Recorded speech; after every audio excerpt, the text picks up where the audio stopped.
Welcome to Rewrite the Mother Code, the show where we can explore our inner mothers to actualize our greatest selves. Through interviews with incredible guests, live coaching sessions, and my own experiences, we're going to dive deep into embracing feminine values and reparenting ourselves. So be prepared to show up, hold space, and be mothered in a way that you never have before, but have always needed. It's time to rewrite the mother code.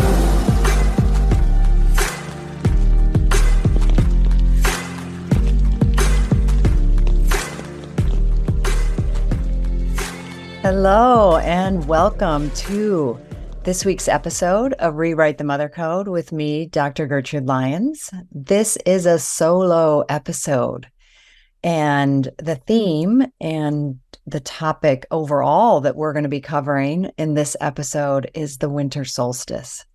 But we'll be looking at it through a few lenses. We're going to look at it through what about this dark time of year and feminine power and divine feminine and dark goddesses. So we're going to touch on that. Then we're going to bring that into a conversation about this time of year as transition and the power that's in this time of year. And some of them throughout will be in typical Rewrite the Mother Code style. We'll be looking to debunk myths. We'll be looking at ways that culturally we've been taught to view this time of year or this season and the winter solstice particularly. And we'll explore that together. And then we'll look, of course, throughout, please look personally for what this means to you. And we'll sum up by, making sure that we have some ways to do that. So before I go into where we're going to start, which is around this feminine power and embracing it in that way, I want to make sure, just in case you don't hear the section on transition and listen to the whole episode to the end, because I'll say more about this further, but I want to let you, my wonderful community, my listeners that I'm so, so grateful for the whole time I've had my podcast, particularly this year, that I'm going to be taking a short pause. And as I said, details about what that's about later, but you can expect to see me back in the spring, taking the first quarter off, the winter quarter, I guess. And I can't say off. There'll be things happening. Things will still be happening. Just won't have any episodes that are showing up during that period of time.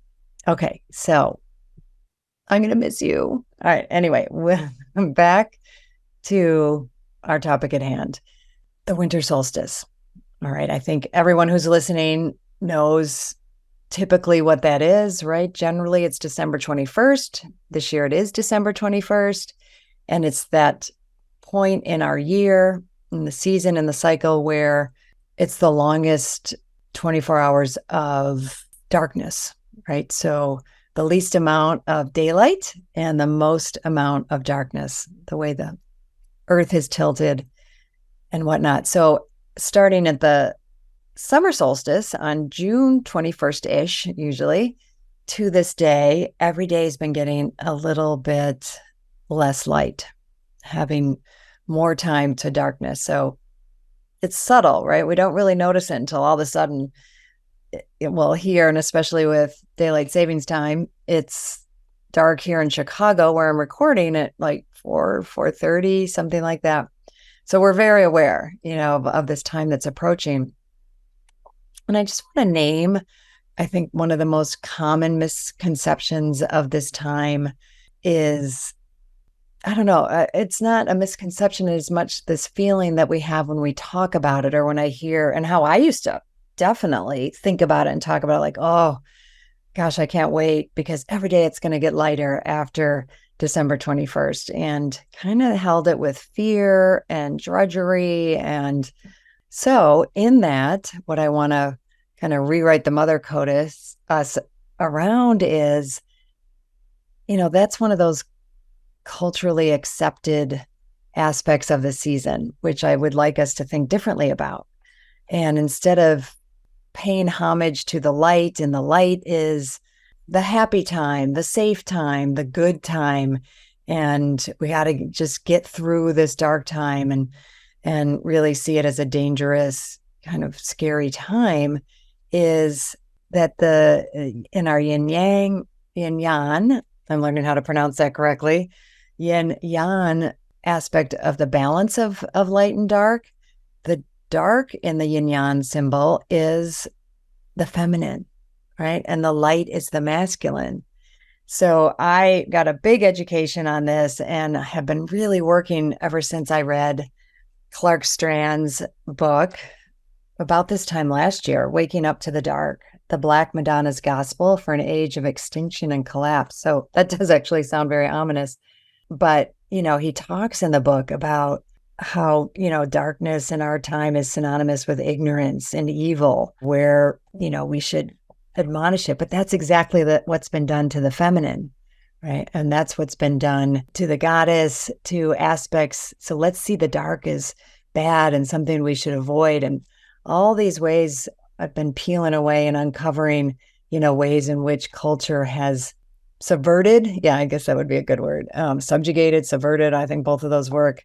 The femininity, women, all along there, right? So, and he contends, through citing other people's research and looking at this historically, that this out of balance time, patriarchy and some of what that's brought on to the feminine has been going on for thousands of years.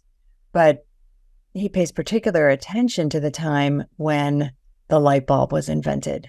And now all of a sudden we could have more light and we could have it 24/7, whereas historically when darkness came, yes, we had candles and, we did have fire and ways to keep some light, but it was still dim light, right? There was nothing like an LED light bulb or fluorescent lighting that, you can think it's daylight 24/7, and how that has made our culture really contributed to our doing, our productivity culture, even daylight savings time. If you think about it, like, let's have more light so we can do more and produce more.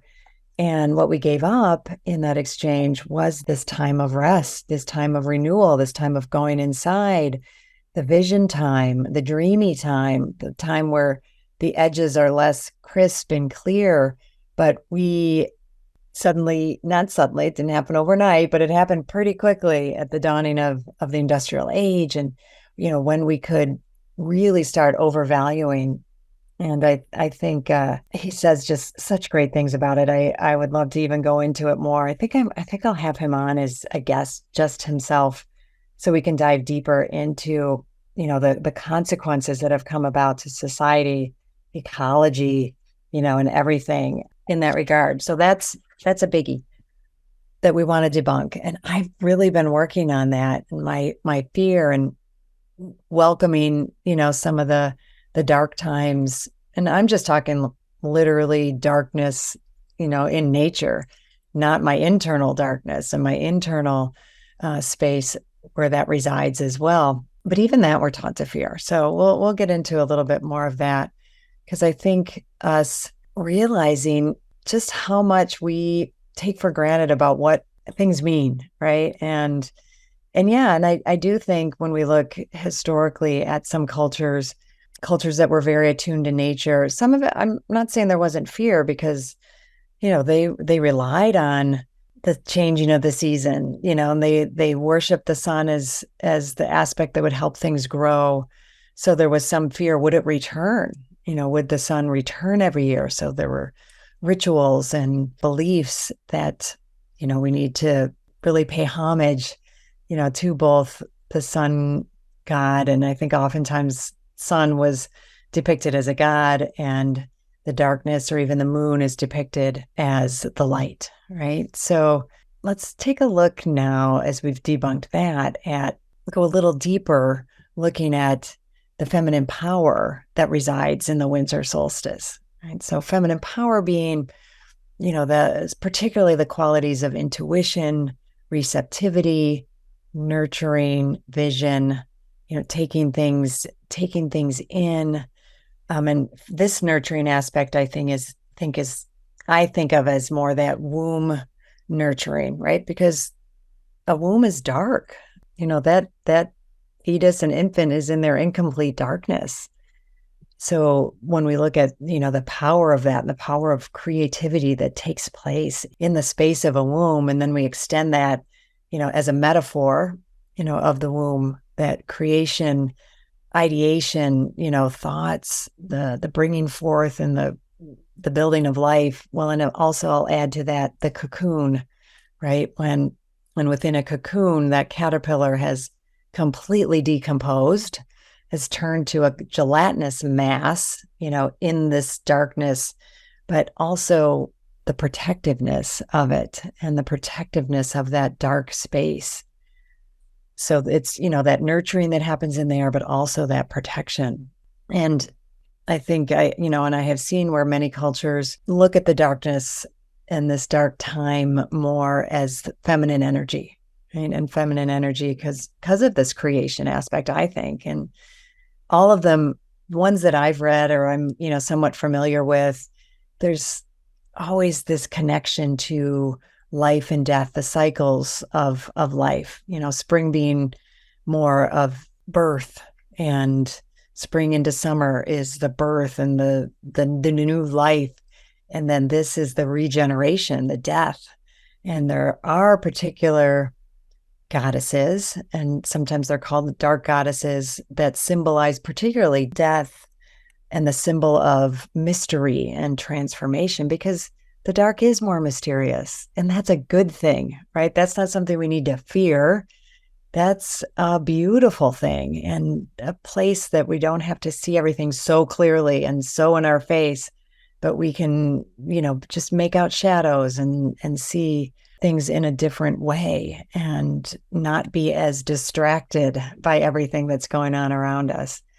And I really want to underline this time of introspection, that I think these goddesses in this time invite us in, invite us into the underworld. And no, that doesn't have to just mean looking at things that we don't like, right? Because that's just perpetuating the myth that the dark is about looking at the bad things and the things we need to change and the things, sure, that can be part of it, but that can be part of any time of year where we're looking at cycles. We want to always be looking at what's working, what's not working, where do we need support? These cycles happen within the cycles, but at this time, what are our inner realms? Just taking that, when I think about winter, and particularly in the north where you experience snow and everything, there are no leaves on the trees, things look dead. I mean, there's a lot of things that just look like, oh my gosh, that tree, that plant, they're dead, but they've just taken all that energy and they've moved it from being out there and out in the open, like down in and down into the roots and into the ground, where they can regenerate, where they can take a rest, if we want to look at it that way. And I think about nature and hibernation, right? That time of going in and being and resting. But those trees aren't dead. They're very much alive. They're just in a different state and a different stage, right? So I love thinking about ourselves, and I always want us to be thinking about ourselves in these symbols and these ways and the wisdom we can get from these natural cycles. If we look more closely at, some of the dark goddesses, I just want to name for a few minutes here that these dark goddesses, they're often linked to the unconscious, right? Symbolizing, as I said, mysteries and the hidden aspects of existence. If we look at her, if we look through this framework of a goddess figure or a divine feminine figure, she's profound and sometimes challenging aspects of life that invite us to explore and understand our inner worlds more, right? We're not so out there, like I said, in life. And one of the themes is, I think a central theme, particularly for the dark goddess, is the cycle of life, death, and rebirth, but particularly looking at that death aspect. But we can look at that as a time, because the leaves have we've shed old patterns. That leaf has decided to leave the tree. It's on the ground. It's getting refertilized. It's getting used. There's no waste to all those leaves that lived on that tree. And we think about our year that way. There was no waste to anything that grew or happened or sprouted this year. And then, we have this opportunity to bring them in, see what nourishment we can take from them, the energy that's still there, and repurpose it into the soil, repurpose it down into the earth. So it's going to, continue this just really beautiful cycle. And there can be a duality when we're looking at integrating the dark goddess, because she embraces both light and shadow aspects, right? She encourages us to integrate all facets of ourselves, including the parts that may be challenging or uncomfortable, distinguished from bad or evil, just challenging or uncomfortable, and really keep us in this more holistic understanding of ourselves, and really emphasizing this importance of balance and opposing forces. A little interruption here. When I was getting ready to know that I was going to sit down and do this podcast, I think about things like, what am I wearing? How does it relate to the podcast? Those are things that just bring me joy and I like to do. And I think you may or may not see this on YouTube or in a videogram, but I particularly wore a blouse that is black and white and in different phases. And I won't give it in full detail, but these are also ways that we can be in the season, just thinking about these things and how we are and how we're about them, just to give us cues, right? So I was like, I'm going to be talking about this.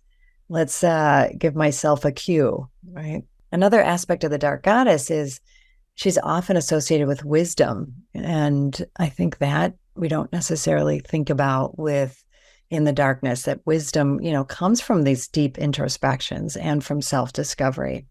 And the feminine empowerment is huge, right? It goes beyond our traditional notions of nurturing and maternal qualities, because she's embracing, this dark goddess really embraces strength and resilience and this transformative potential.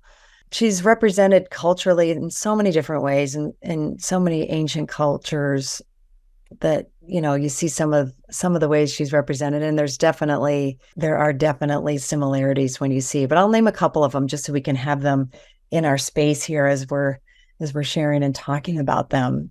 One of them is Kali, and in Hinduism, she's depicted as this very powerful and fearsome goddess, and I think it's interesting with her because she isn't just considered a goddess of destruction. And even though, you'll see but I think it just stands out because you see her in some depictions dripping of blood, holding heads, and, it can look really gruesome, but that's where our mind will go because it's more uncomfortable, it's more sensational, because she also has aspects of her that really symbolize her nurturing and her compassionate energy, and those aspects. So I always want to draw attention to, she holds both poles like really beautifully, but particularly holding a space of fierceness and transformative aspects. And I think holding that duality of creation and destruction. And so I think she's just I have worked on learning more about her. I have a wonderful Kali Oracle deck that I use just to learn more aspects of her, and have brought her into my life in some very both nourishing and empowering, from that more stand and don't take. She's a great one for boundary setting at this time of year. She's a great one for not, taking shit. She's a great one for, nope, that doesn't work. Let's get rid of it. Let's take what's good of it. We'll use that, get rid of that.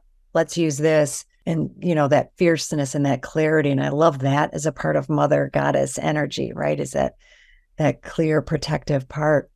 Well, I really want to, I may just talk about a couple more, but one that I want to highlight here and bring to the forefront is Morrígan.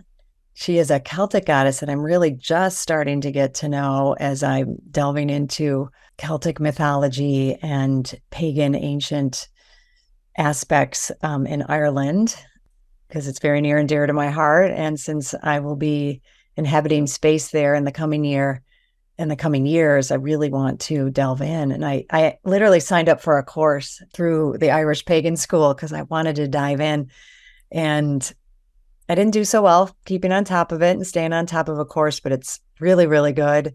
And I will be revisiting it and redoing it. But she is definitely a powerful one. And all the times I'd been to Ireland and really didn't have awareness of her until more recently. And she is associated with war and death and fate.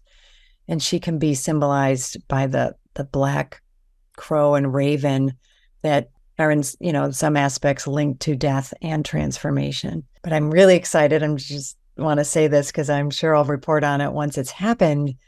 She has a particular cave in Ireland that's like the Morrígan cave. And I am really excited to go there at some point. We'll share about that. So I think we're getting the picture, right? We have Persephone in Greek mythology who lives half of her life in the underworld and half up here on earth, really tied to the cycles of death and rebirth and considered the queen of the underworld, symbolizing very much bringing into light the changing of the seasons. And I know nothing about this other than this little blurb that I'm going to, share about.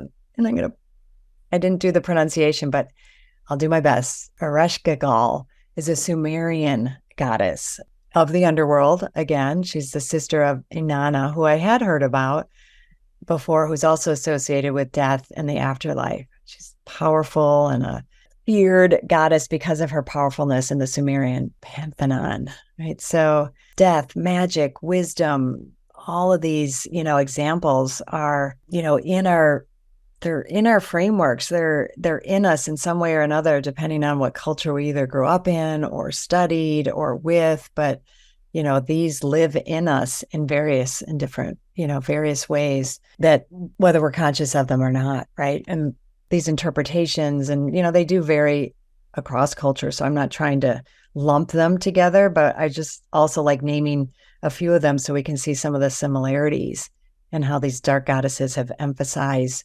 transformation and the cyclical nature of life. So speaking of transformation and transition, I'm putting those two together here as the last bit that we'll talk about, because I think this is a season and a time of year that we can really connect with it, be present to it. We'll talk about at the end how we can meditate with it, create space for this time, this important time of transmission. Oh, well, maybe that too. I think it is, because we're going inside and going interior. I'm going to take that as a channeling versus a mistake, because I do believe it's only when we're quiet and in some of those quiet internal, in the darkness, because we're in the darkness when we close our eyes, right? So we don't have to have the whole cycle of the earth show us. Like we can tune into darkness anytime we want, but that we're doing it with that intention for transmissions, right? So I think this is something that is really available to us and has so much potential for us at this time of year that can get kind of swept up just in the doing of the season, right? And it's not an accident that Christmas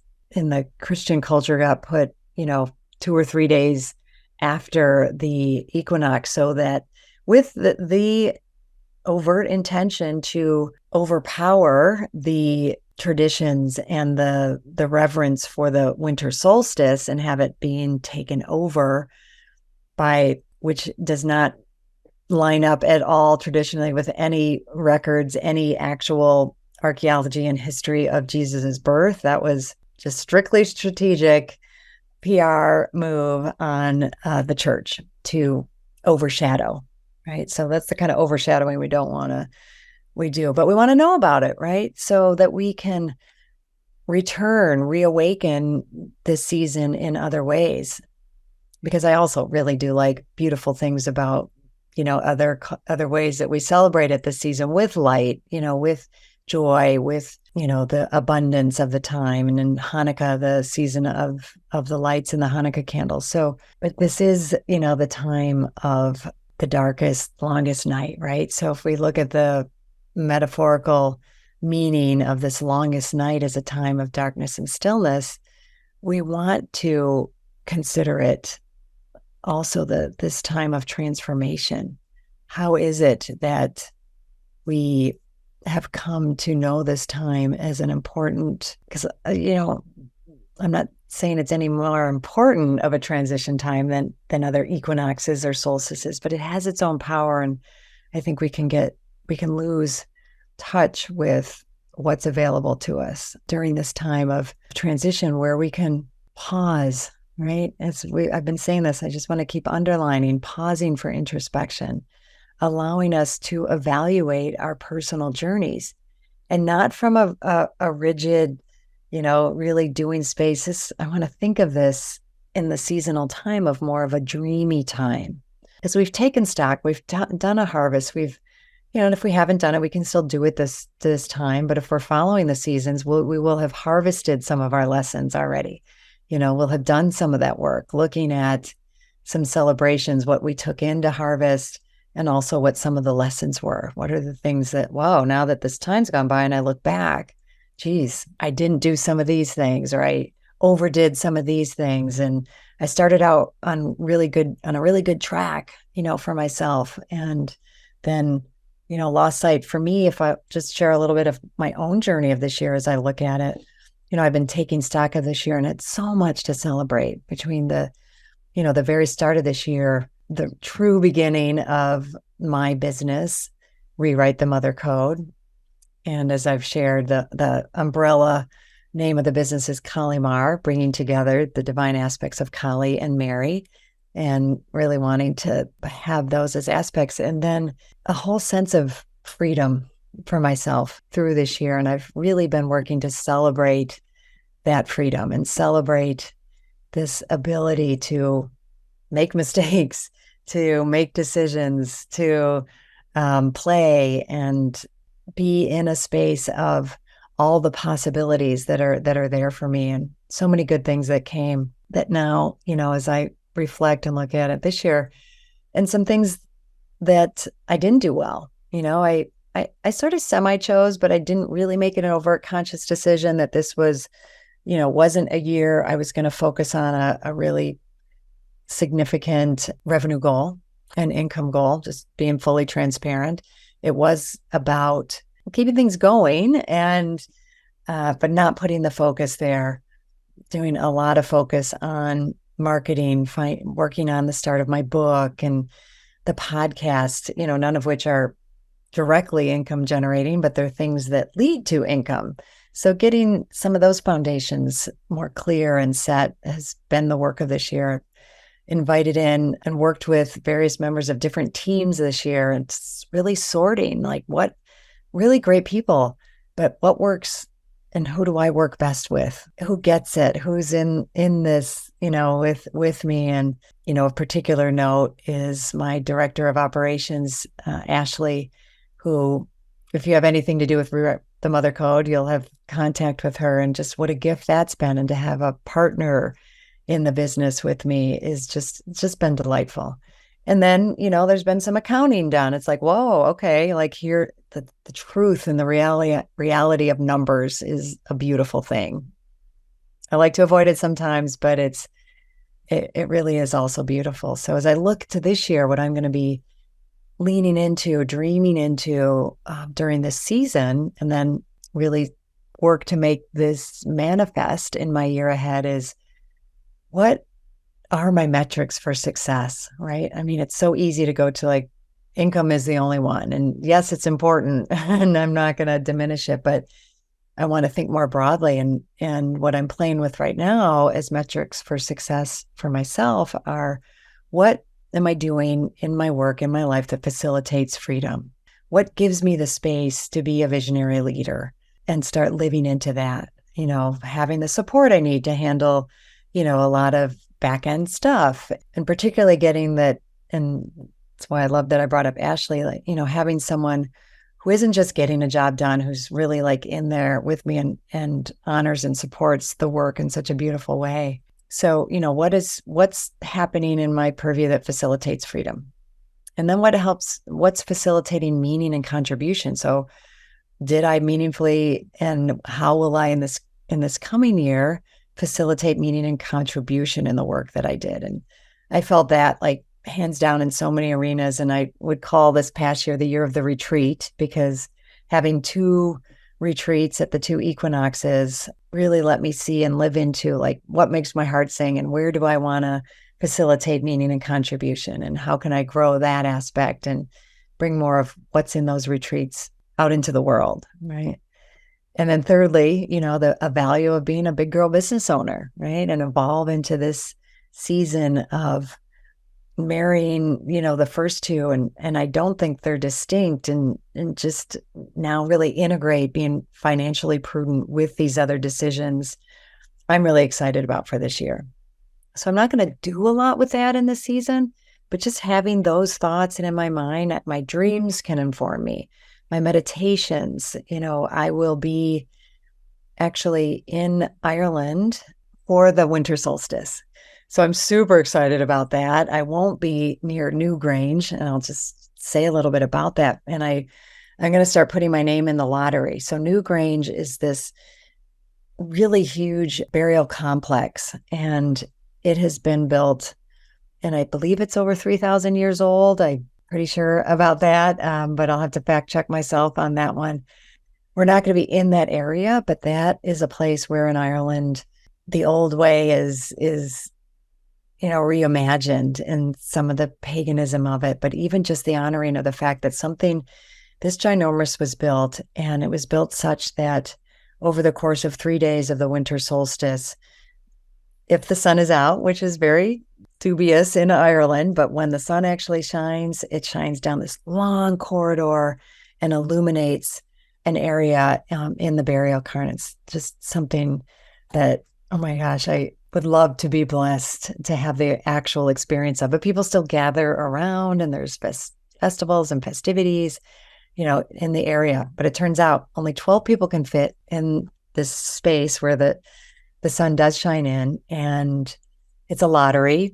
And I think they said last I saw, they get 20 to 30,000 or more requests, lottery people submitting for the lottery of it. So your chances are pretty slim to get it. But hey, I believe that if it's right, it'll happen. And that would be just such a blessing. So I'm going to start putting my name in every year for that potentiality. But I think it's so beautiful because, and I'll start wrapping up here, because if we think about, this time of year, and it isn't just about the absence of light. It is the 2 of them and how they interplay. And sometimes of parts of the year, we're going to really focus on the darkness and this time to just be and be still and reflect and turn inward and dream and vision and foster inner reflection and self-discovery. And then, come 6 months from now in the winters and the summer solstice,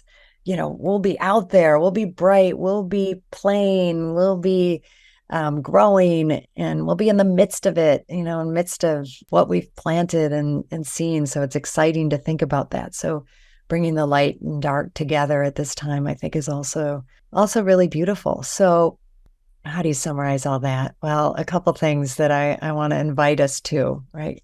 I don't know how many times I've said, reflect, vision, dream, go inside, look at our unconscious, let some of the unconscious material come to light. And just to name a few ways that we can do that. We can do that through, if you have a practice of meditation, have some intention around your meditation time to do that, and maybe take some longer time. And I'm going to encourage some of the meditation and the time be, during the night and during the dark time. And this time of year, that could be at 6 o'clock. So it's not like we have to do this in the middle of the night, but maybe sometime during this time. I had an evening this week where I woke up 2:22 and was having trouble falling back to sleep. So I'm starting to see those times, not just as like, oh God, and dread and fear that I can't get back to sleep, but an invitation, like something is waking me up. So there's time to tend to myself during this dark time. And that's another thing I got so beautifully from Clark Strand. And I'm going to pitch him again, Waking Up to the Dark, because I would love to talk to any of you about this new way to be with nighttime and the darkness, and because it is so quiet and there's no distractions. And I purposely don't go to my computer or don't try and get work done at that time. And my hot tub was still going. So I was able to go outside, at this, and what some consider to be a time in every day, every 24 hours that the veil is thin, that we can connect and reconnect and be with some of the crispness of the air, the warmth of the water, and just allowed myself to sit and be still in that darkness. So finding ways to do that. And then a next step, take time and be aware at least that December 21st is the solstice. I think so often we just let it roll by. It's just another day. There's nothing cueing us necessarily unless you kind of live in that space or in that world. So nothing's cueing us. So mark it on your calendar. Do maybe something to just acknowledge it in a way that has meaning for you. Maybe if you have an altar, or set up little altars, or set up a little space for it in some way, just to depict and honor it in some way. So let it be yours. Let it, be a time that has, and that you're intending meaning for. Keep journals around, listen for messages, listen for, what might come through during this time, and any time that we can have extra time for relaxation, extra time to be still. This is what we're going for at this time. And yes, I said it at the beginning.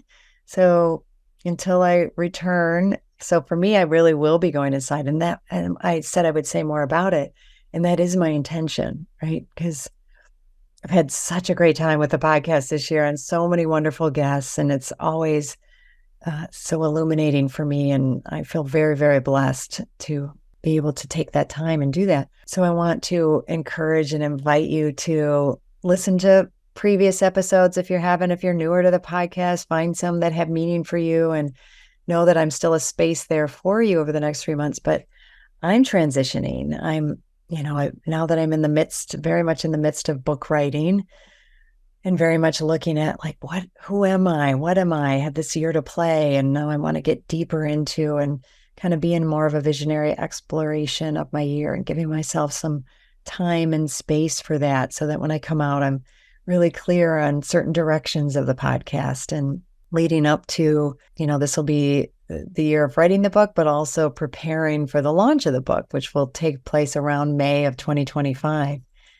So this, there'll be a lot of seeds to plant, growth to have. So taking this time for visioning. So you'll all be with me. I'm really looking forward to the space and the time to do that. Also, can't wait to get back on with you all. It's been a blessing and a pleasure. Blessings on this time for you. You mean so much to me. Okay. Oh my gosh. Can't forget to say this. So what would be wonderful, just so you don't miss anything between now and then, is if you are not signed up for my newsletter or on my list, where I send out, not just things that are happening or advertisements for what I'm doing, but of course those are woven in there, but thoughts and kind of travel along with me and what's going on with me during this time. I'd love to stay connected in that way. So please do go to my website, www.dr Gertrude, Gertrude, Lyons, Lyons.com. www.drgertrudelyons.com. There'll be a pop-up right away, so you can jump right to that, sign up for my list. And we always send out, and I haven't really spoken about that, but my giveaway for giving you something back for signing up for my list are my 15 myths of motherhood. So you'll get that in your inbox once you've signed up. So I'm having a hard time saying goodbye and letting go here, but blessings to you. Please feel free to reach out to me via my website, via Instagram. I don't think I'm going completely off everything. There'll be some things, but it'll definitely be at a slower pace for these next few months. Okay. Blessings. Bye-bye. Thank you so much for choosing yourself and taking the time to listen to this podcast. As always, please rate, review, and subscribe to Rewrite the Mother Code. It helps other people who need this message, aka all women, well, actually everybody, men included, to find it. I'm honored to have you on this journey in mothering yourself. Remember, change is uncomfortable, but it's beautiful and it starts with us. And if you can't wait until next week's episode, follow me on Instagram and LinkedIn at Dr. Gertrude Lyons or at my website, drgertrudelyons.com, and sign up for my newsletter. I'll see you next time.